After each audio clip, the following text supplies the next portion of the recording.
ভাই আমরা সানাইতে আছি। শানাইতেছে ভাই ও হলে এলবার আমি হলাম যে হ্যাকার। হ্যাঁ হ্যাকার। মাঝে মাঝে আমরা গ্রাম বাংলা মানুষের টুকিটাকি ছোটখাটো অনুষ্ঠান করেই থাকি। তো আজকে মূলত আমাদের মাঝখানে একটা বিরল ঘটনা ঘটে গেছে। আমাদের মাঝখানে দুজন ভাই আসছে, তাদের মনের ভাব প্রকাশ করছে। তো আপনারা শুনুন ওরা কে বলে।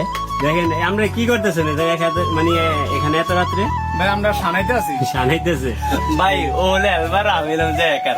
হ্যাঁ হ্যাকার আর হেলপার দুইজন মিললা মানে এখানে যে এগুলারে শানাইতেছে। ভাই কি করবো বুঝছো, ঘটনা হলো বউ নাই। বাসায় বলছি বিয়া করাইতে, কিন্তু বিয়া করাইতে আসে না।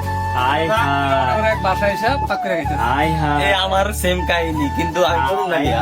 তোমাকে তাহলে এই অবস্থা, বাসা বউ না দেখে তোমরা কি মানুষের বাসায় রাত ভাই 12টা বাজে এলো যে মধু মধু মধু মধুরে আগুন ধরাইছে। মধু মারলে কি আগুন ধরে ওঠে? ভাই দেখছেন আপনি? ও মানে এই অবস্থা। তো তোমরা যে পাক শাক করতেছো এগুলা কি আদৌ খাওয়া যাইবো? বিরিয়ানি চলবো, ভরপুর খাওয়া যাবে। চেষ্টা করে স্যার 3টা পর্যন্ত। 3টা পর্যন্ত ওরা চেষ্টা করবা। হ্যাঁ যাই করতেছো আদৌ কি খাওয়া যাবে কিনা তা মানে খুবই সন্দেহ। বাউসিগুলা খুবই ব্যথা। 10 কাস্টমার মানে লাগিয়ে দেবো। এই আপনার হইছে যে যারা বলে মানে বাউসি গুলা খুবই ব্যথা লাগে, একটা মানে পুরো ভিজিয়া লাগছে লাগে, বদলা দিতে নামছে তোমরা মাঠে, বুঝছেন? কি এর মাংস এটা বলবো তো না। এখন আমি যাই বলতেছি ওই জায়গায় ডিম আছে, আমি বলতেছি হ্যাঁ ওই ডিম গুলো আগে আমার দিয়ে দিতাম, আমি আগে খেলাইতাম, কারণ এগুলো যে রান্না রানবো দেখা যাবে এরপরে খাওয়ানি যাবো না কোনো কথা, ভাই আমরা না বুঝছেন? এই হলো অবস্থা। দেখা যাক বাউসি গুলা মানে কি করে। আপনারা সাথে থাকুন, পরবর্তীতে কি কেমন হয় অবশ্যই আপনারা দেখবেন।